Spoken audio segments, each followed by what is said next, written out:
Olá, está começando mais um programa Resenha Livre. Em nosso estúdio, hoje nós recebemos o Dr. Roberto Farinazzo, que é advogado, especialista em Direito Penal e Processo Penal e é ex-aluno aqui do curso de Direito da Unifev. Roberto, mais uma vez, obrigada pela sua presença. Você já está virando freguês, né, aqui do Resenha Livre.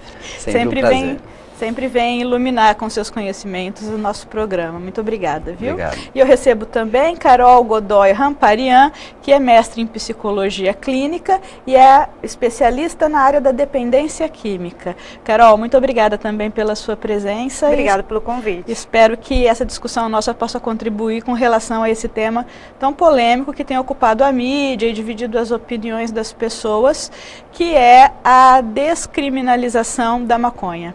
Antes da gente começar o nosso bate-papo, vamos dar uma olhada no Fala Povo para ver o que é que as pessoas estão achando dessa questão. Seria bom legalizar, assim, devido às suas doses da farmácia, que nem o amigo falou, na farmácia, assim, cada um tem a sua dose própria para consumo próprio. Mas deveria legalizar, sim, seria uma boa, para parar o tráfico, essas coisas. Eu acho que deveria sim, diminuiria muito o tráfico, mortes. Tipo, legalizar na farmácia, sabe, para uso próprio, quem quisesse, quem não quiser respeita. Você não acha? Eu acho que isso é o certo. Eu sou contra, porque hoje o governo tem que trabalhar mais a parte social, né? Tem muita gente que é usuário de droga, tá nas ruas pela droga, né? Porque rouba. Então, vai crescer muito o número de assalto, de morte, de criminalidade na cidade, no país, né? Então, eu sou contra por causa disso. Eu sou contra, pelo motivo que eu acho que se legalizar vai piorar, vai ter mais gente utilizando. Eu acho que não vai ser muito favorável legalizar a maconha nesse momento. Bom, eu sou a favor da legalização da maconha porque eu acho que é um direito individual das pessoas. E eu acho que quando alguma coisa é proibida, ela deve ser embasada em estudos científicos, por exemplo. Se tem estudos que comprovam que se legalizar vai aumentar muito o uso de entorpecentes e que isso vai causar algum problema na sociedade, eu seria contra. Mas tem estudos feitos em países legalizados, como na Europa ou como no Uruguai, que prova que não teve aumento dos usuários de maconha nos últimos anos depois que legalizou, por exemplo. Sem falar da luta, do gasto de dinheiro que o governo tem com o narcotráfico, que eu acho que poderia ser muito bem revertido em imposto que entraria no Estado. Por exemplo, hoje em dia a gente está em crise, em vez de gastar dinheiro com o narcotráfico lutando contra as drogas, elas poderiam ser legalizadas, isso poderia se reverter em impostos para o governo. Pois é, Roberto, como você viu aí, a gente nota que as opiniões estão muito divididas, né? Tem gente a favor, tem gente contra, a sociedade ainda não assumiu um posicionamento definitivo com relação a isso. Eu queria que você primeiro explicasse para as pessoas que estão em casa como é que começou essa polêmica, como é que isso chegou ao Supremo e qual foi o trâmite até nós chegarmos nesse momento. Realmente, o tema é bastante polêmico, muito controverso, a relevância muito constante na nossa sociedade.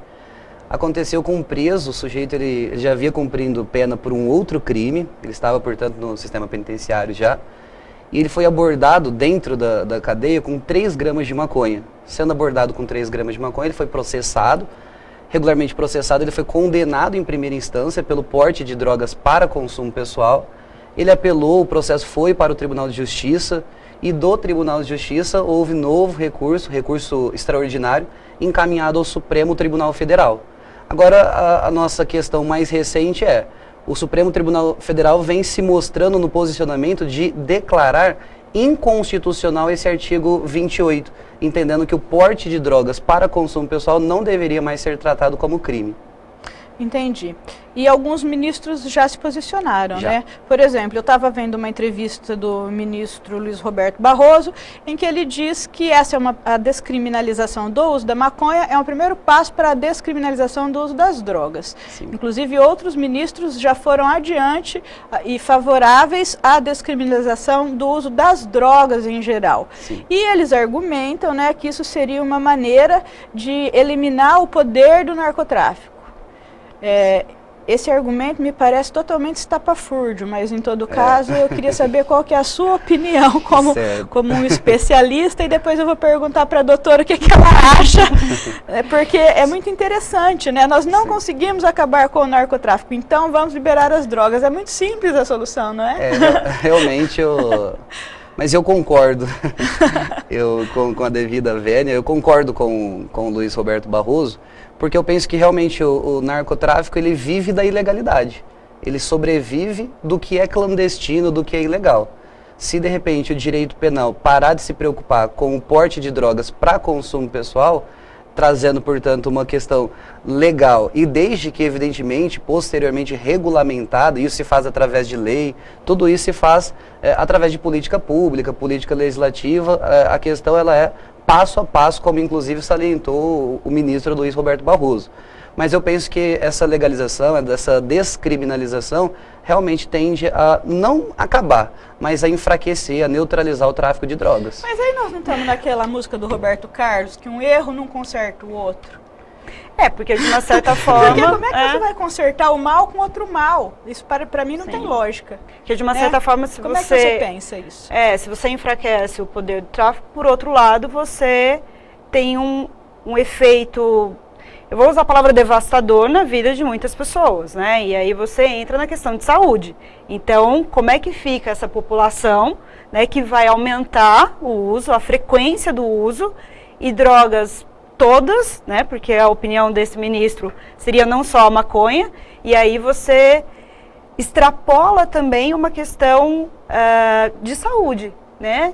Então, assim, eu acho que é um pouco da tua opinião. Tem uma questão que você olha aí para o enfraquecer o tráfico, mas por outro lado, você vai ter uma questão de saúde pública se complicando cada vez mais. Eu não sei, eu tô aqui para entrevistar, não para palpitar, né? Mas eu não resisto. Então, essa discussão, ela me faz lembrar duas formas de você ver as coisas, né, de uma forma genérica. Então, existe aquilo que dá certo, que é o argumento pragmático, e tem aquilo que é certo, que é o argumento ético. Me parece que a solução é muito pragmática. Nós não conseguimos conter o narcotráfico, não conseguimos acabar com a droga, não temos penitenciária para tanto preso, não temos políticas educacionais e de saúde que contenham a droga de uma forma natural, progressiva.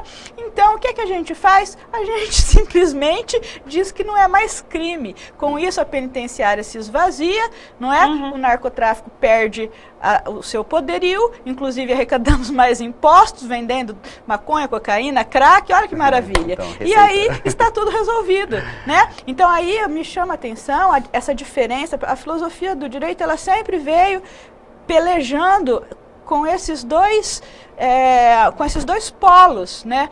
Às vezes alguma coisa dá certo no primeiro momento, mas é certo? Essa é a questão. Quando a gente vai pensar numa transformação, que seja por meio de uma decisão do Supremo ou que seja por meio do Legislativo, eu não sei. Mas eu penso que, em primeiro lugar, nós temos que avaliar eticamente se aquilo é bom para uma sociedade, não é? Porque o direito é como, o dever ser do direito é como deve ser a vida das pessoas, como deve ser a sociedade. Nesse sentido, o direito é um sonho, é um planejamento para o futuro. Sim. E será que essa legalização, ela vem a enriquecer o futuro dessas crianças, desses jovens que vão agora, né? Porque pela ideia que eu estou vendo aqui, o negócio é descriminalizar tudo. Porque também, se você descriminalizar a maconha, não vai acontecer nada, porque continua tendo o tráfico das outras drogas. A maconha, vamos dizer assim, é a droga que, não sei estatisticamente, até aproveito para te perguntar, se essa grande parte desses presos que estão na penitenciária por conta da droga, que eu sei que eles ocupam a grande parte dos presidiários está relacionada ao narcotráfico. Sim. Se existe uma estatística, quer dizer, mais em função da maconha, mais em função da cocaína, como é que é isso aí? Existe uma estatística, na verdade, mais de 1/4 da nossa população carcerária, o Brasil, o nosso ordenamento jurídico penal tem mais de 200 crimes. E o tráfico de drogas é o crime que ocupa mais de 1/4 da nossa população carcerária. Sim. Significa mais de 25% da nossa população está presa pelo tráfico de drogas relacionado ao crime previsto no artigo 33 da Lei de Drogas. Sobre a questão da descriminalização, é claro que o Brasil como um todo, seja na área da saúde, na área jurídica, ele tem que se pautar, claro, em desincentivar essa conduta, jamais o contrário. Então, é realmente um erro, não justifica o outro. Só que eu acho que o maior problema em que o Brasil vive hoje é tentar resolver todas as nossas questões sociais, políticas, envolvendo a criminalidade sempre com o direito penal. Na verdade, eu acho que a gente concentra toda a responsabilidade de todo o mal que acontece no Brasil com o direito penal. Então a gente legisla muito, só que fiscaliza pouco, efetiva pouco os direitos sociais. Acho que nem tudo é problema do direito penal. Então a questão da droga, que é uma questão sim de saúde pública, mas é uma questão que o usuário, ele afronta qual bem jurídico? Qual valor ele atinge para a sociedade? Eu acho que todos. Eu penso que todos Uma pessoa os bens... que fuma maconha, ela está muito mais sujeita a provocar um acidente, ela desmorona a família dela e com isso aí ela desmorona e desencadeia toda uma série de sequelas sociais, sem contar que ela acaba com a saúde. Sim, ela acaba com a saúde dela. Inicialmente ela acaba com a saúde dela. É claro que realmente existe, mesmo porque o fato de descriminalizar a maconha, isso não vai significar que ela vai ser descriminalizada na direção do veículo automotor, por exemplo, para a questão do trânsito. Tanto que cerveja, álcool é legalizado. Maconhada, ela vai lembrar que ela não pode dirigir, criatura. Mas assim, então a gente teria que criminalizar o álcool também. A pessoa isso sim, isso seria maravilhoso, porque o mal da sociedade brasileira chama-se cachaça. O problema da sociedade brasileira é a cachaça. A cachaça desestrutura a família, muitas famílias. Gera crianças revoltadas, mulheres que apanham acidentes. A cachaça é uma tragédia social. Eu acho que tinha mesmo, na verdade, era que ter muito mais campanha contra o álcool, assim como se fez com o cigarro, campanhas violentas contra o álcool, então, e não o contrário. A questão, por exemplo, a questão do cigarro. Eu vi uma estatística, na verdade foi um informativo que foi passado ao Supremo Tribunal Federal por ocasião desse julgamento, em que da década de 80 para cá, a questão do uso do cigarro, ela diminuiu de 35%, a população em cerca de 35% utilizava o cigarro comum, não a maconha, e isso diminuiu para menos de 15%.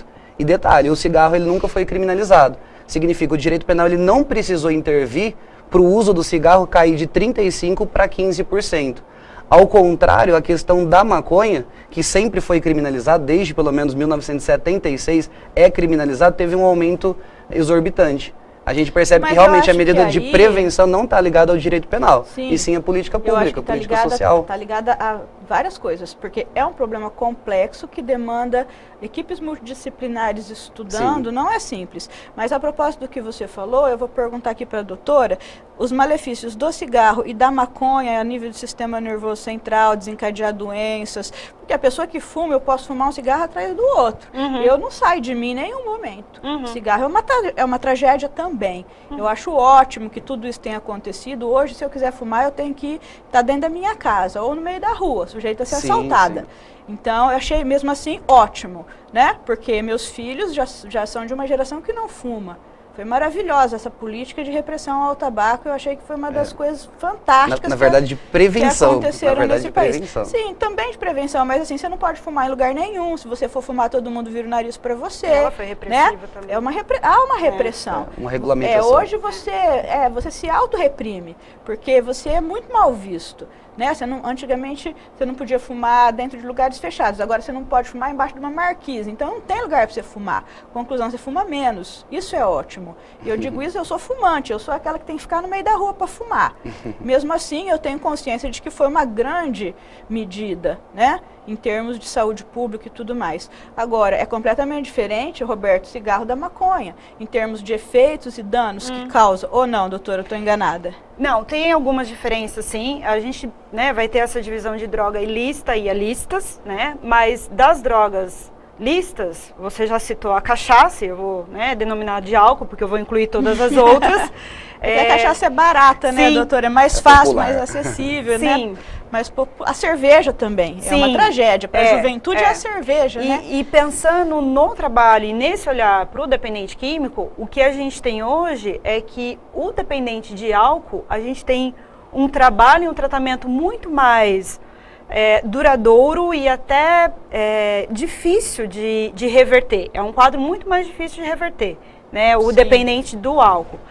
Então, assim... Até porque é legalizado, tem em todo lugar, você pode beber tem numa festa de criança, tem na esquina. Também tem esse fator. Sim. Mas então, com relação aos malefícios da maconha e do cigarro? Então, o que a gente tem hoje de estudo? O cigarro, ele está muito mais voltado para uma questão do sistema nervoso, né, cerebral, e pulmões e traqueias, enfim, toda uma questão do sistema respiratório, né?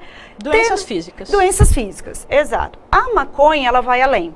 Então, assim, hoje o que a gente tem os usuários recreativos ou os esporádicos, que são os usuários que da balada, de vez em quando na balada. Exato, de vez em quando na balada eles fazem uso. No entanto, este usuário recreativo, ele pode se tornar um dependente químico a partir de que momento? Quando essa droga passa a ser o único motivo, o único objeto de desejo dele. Então, a razão da vida dele, para ele comer, para ele se alimentar, para ele se divertir, para ele dormir, para ele trabalhar, ele precisa dar um trago, né? Então, neste usuário, né, essa droga começa a ocupar um outro lugar, né, a gente chama de o lugar de único desejo, né, dessa pessoa, e aí você tem efeitos que podem instalar ou até potencializar algum distúrbio psíquico, né? Então a gente vai ter casos de esquizofrenia, depressão, alguns transtornos de bipolaridade. Então, assim, a maconha, por mais que a gente tenha, sim, estudos, pesquisas e até profissionais da área da saúde que defendam que ela é uma droga leve, né? Ela pode ser uma droga leve quando você fala de usuários esporádicos, né? Que tem contato com essa droga uma vez a cada 15 dias, a cada 20 dias. No entanto, quando ela passa a ter um uso frequente, diário, e de uma quantidade também excessiva, ela pode ter efeitos prejudiciais de tal forma que não se revertem, né? E aí eu estou chamando de psicose, né? Que são as esquizofrenias. Afetando, inclusive, assim, em grau menos grave, a memória, né? Sim, não. Aí a maconha, ela vai ter efeitos na memória. É que, assim, aqueles que defendem, né, e alguns usuários me relatam, sim, o quanto a maconha estimula o ato criativo. No entanto que no início, né, do uso da maconha, ela era muito utilizada pelos artistas, né, pessoas que produziam algo, né, e o termo que eles usam é a leseira, né? A maconha traz a leseira e como se aumentasse o raciocínio da pessoa. Fala que a mente abre. Esse é o relato dos usuários de maconha, né? E por outro lado, né, ela tem esses efeitos, mas ela também, né, não é só uma droga leve, como se acha, né, e tem aí na sociedade, como uma droga inofensiva, mas não, ela pode ter sim prejuízos que são irreversíveis. Bem, nós vamos dar uma pausa para o nosso segundo bloco, mas na sequência eu quero saber o seguinte: quem é que está ganhando e quem é que está perdendo com essa legalização? O programa Resenha Livre dá uma pausa, mas volta já, não saia daí.